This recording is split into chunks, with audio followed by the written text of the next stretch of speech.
seminário da reforma tributária em Cachoeira Itapemirim, na FDCI. A oportunidade para estarmos aqui refletindo com vocês sobre esse tema. Cidades que ganham, mas não apenas as cidades que ganham, as cidades também que perdem. Porque para alguém ganhar, alguém tem que perder. Não é possível você ganhar se alguém não perder. E a gente refletir sobre como nós estamos nos organizando ou como nós estamos organizados para enfrentar a reforma tributária. Eu vejo ali o nosso prefeito Toninho, de Marataízes, o prefeito Camarão, de Moqui, também estava aqui, não sei se ainda está lá atrás, o nosso prefeito Camarão, prefeito Eliezer, do município de Vargem Alta. Né? Antes de entrar no tema em si, deixa eu pedir aqui uma reserva a todas vocês e a todos vocês para falar sobre esses dois eventos que nós assinamos aqui. Na realidade, essas duas ordens de serviço, que são fruto e produto de uma parceria do governo do Estado com a Prefeitura Municipal. O governo do Estado transfere os recursos para a Prefeitura Municipal e a Prefeitura Municipal contrata essas duas importantes intervenções aqui em Cachoeira Itapemirim, com valores um pouco superior a 30 milhões de reais de investimentos. O Parque Urbano da Ilha da Luz, que é parte da história de Cachoeiro de Itapemirim, da nossa trajetória, da nossa história, da nossa cultura, da família cachoeirense, e também o nosso Parque de Exposições Carlos Caiado Barbosa. Esses dois equipamentos vão receber um investimento muito importante, aproximadamente 30 milhões de reais, para que nós tenhamos aqui dois equipamentos que vão dialogar muito com o presente, vai dialogar muito com o futuro de Cachoeiro de Itapemirim. Esses importantes equipamentos, eles são parte de um esforço que nós estamos desenvolvendo, porque quando vocês trazem o tema cidades que ganham, a gente precisa ter a dimensão exata de que as cidades que vão ganhar são as cidades que tiverem se organizadas para, sobretudo, a atividade de serviço, da atividade terciária, como nós falamos. Porque a reforma tributária, ela traz uma mudança fundamental numa questão que virou cultura no Brasil, porque nós temos o imposto, o ICMS, que é a principal fonte de financiamento dos governos estaduais, e os governos estaduais partilham parte do ICMS com os nossos municípios. Na atual conjuntura, o ICMS ele é compartilhado entre os estados que produzem e os estados que consomem. E a mudança central que faz a reforma tributária com o IBS, o Imposto sobre Bens e Serviços, e o CBS, a Contribuição sobre Bens e Serviços, que contempla estados e contempla municípios, ele muda por completo a forma dessa tributação.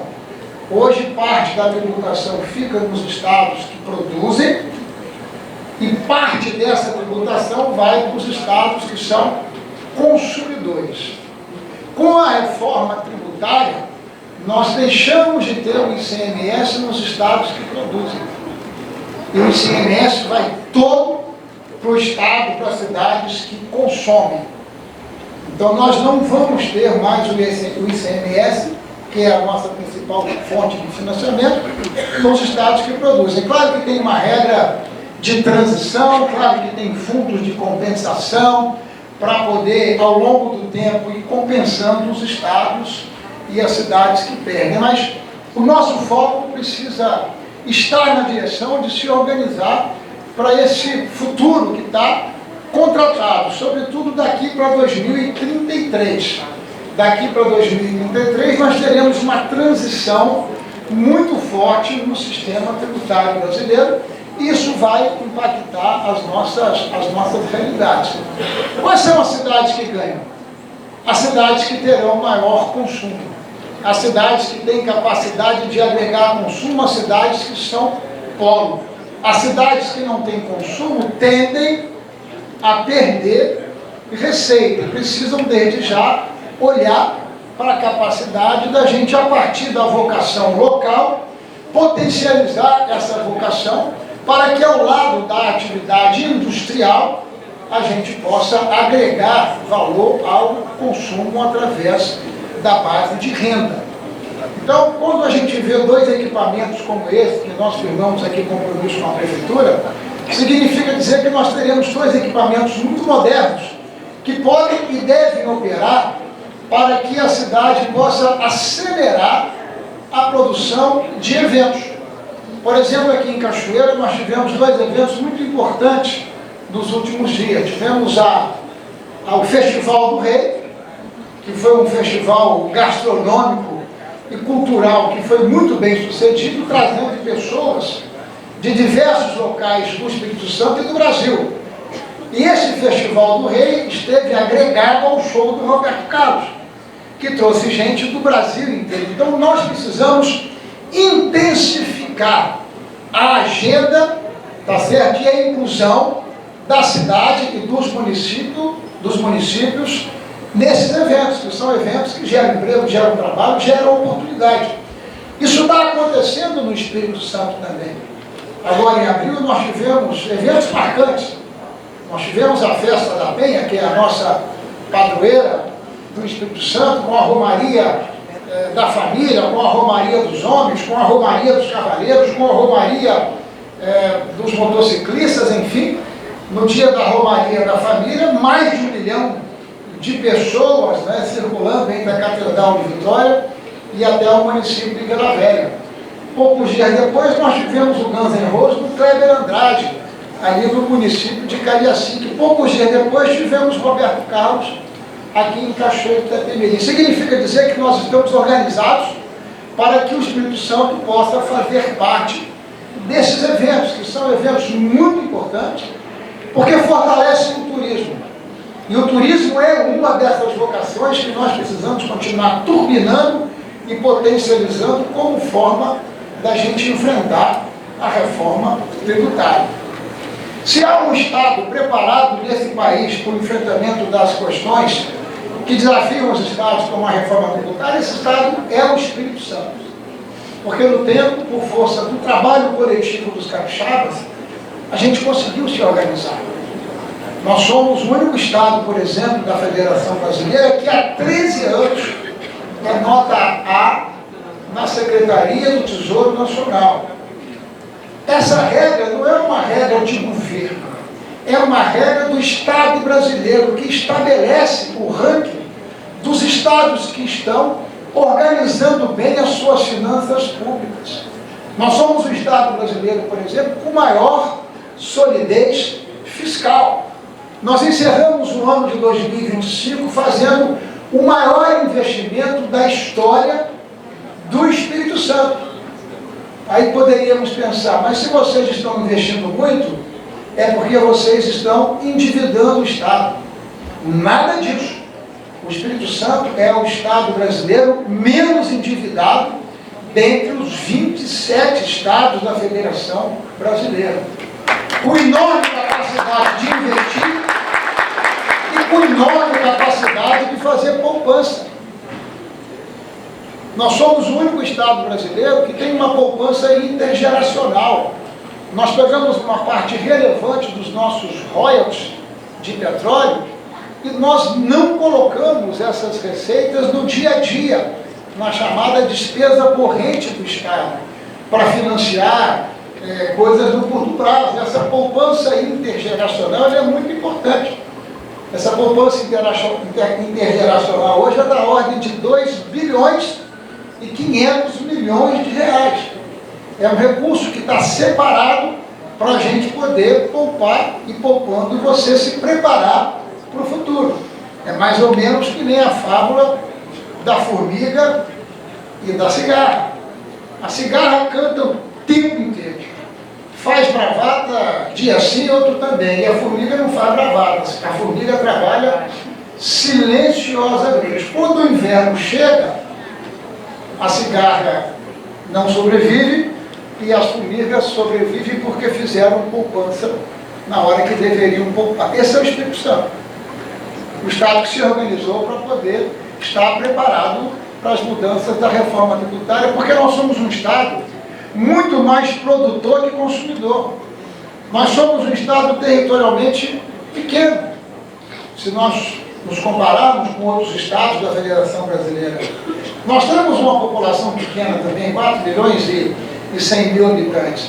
Mas tudo o que estamos fazendo é na direção de atrair para o Espírito Santo investimentos pequenos, investimentos médios, investimentos grandes e muito grandes. Porque atraindo para o Espírito Santo empresas de qualidade, você gera emprego de qualidade. E quando você gera emprego de qualidade, você gera renda para que as pessoas possam levar dignidade para si, para suas famílias, e as pessoas possam o quê? Ampliar a sua capacidade de consumo. Em 2025 nós somos o Estado, em 2025 nós apresentamos o menor indicador, deputado Bruno Rezende, de desemprego da nossa história.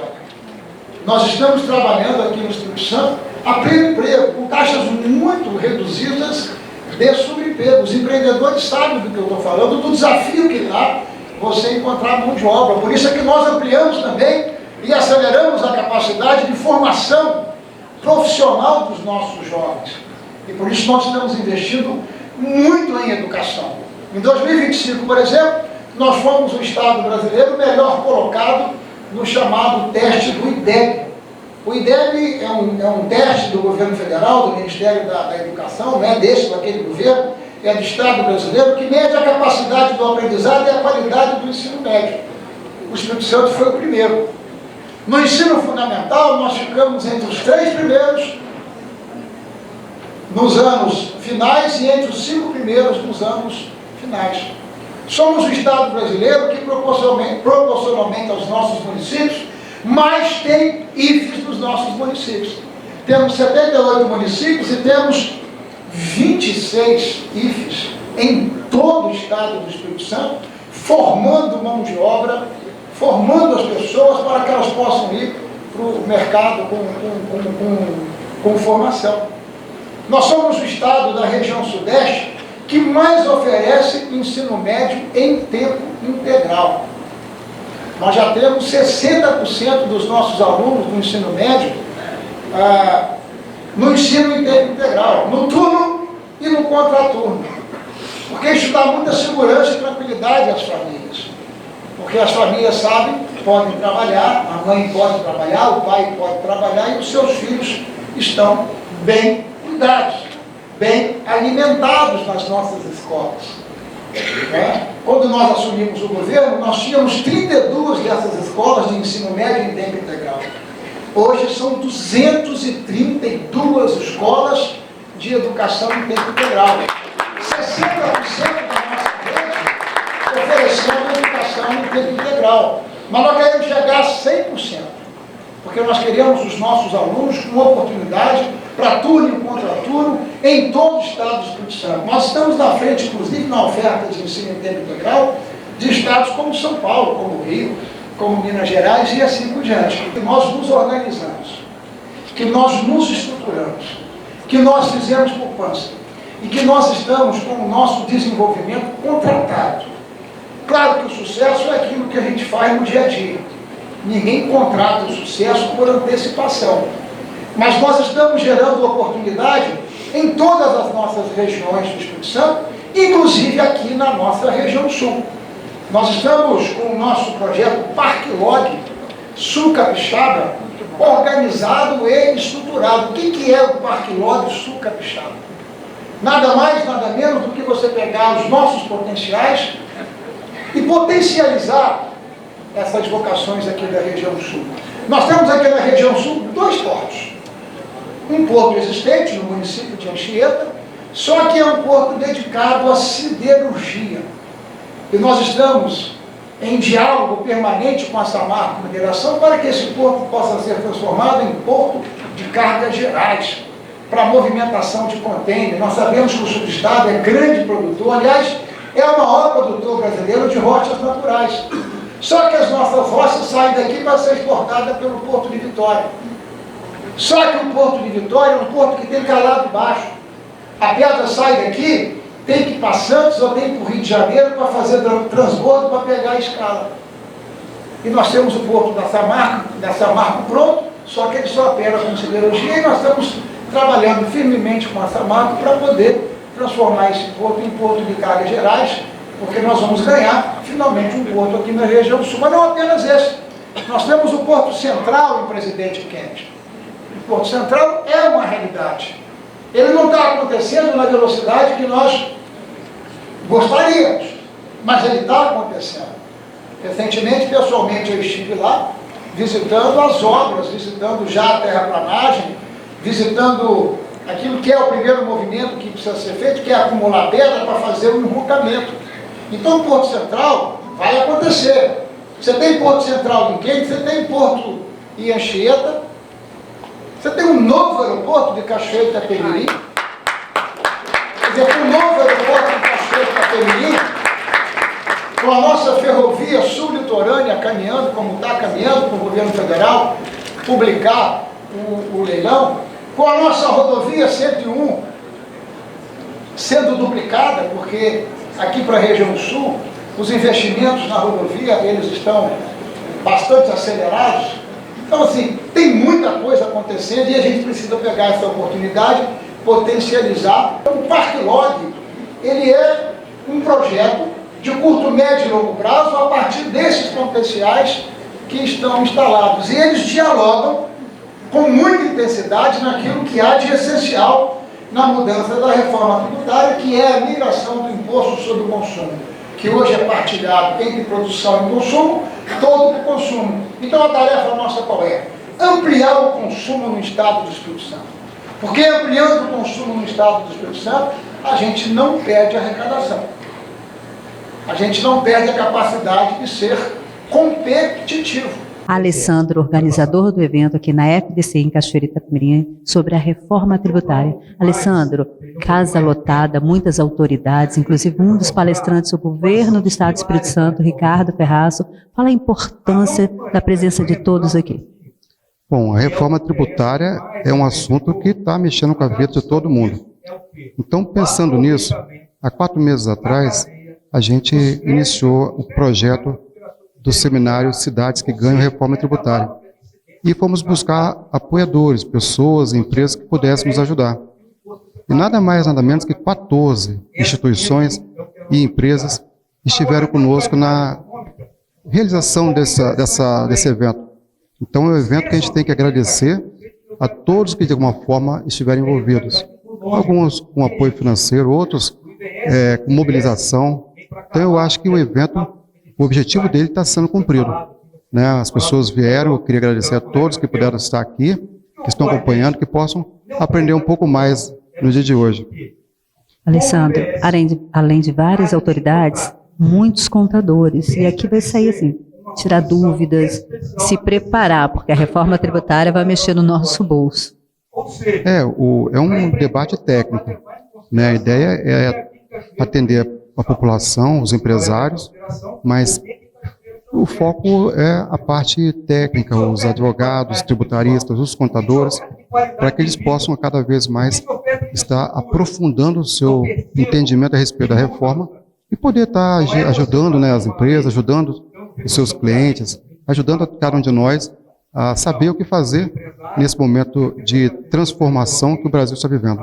Olho a Olho, com Cida Campos.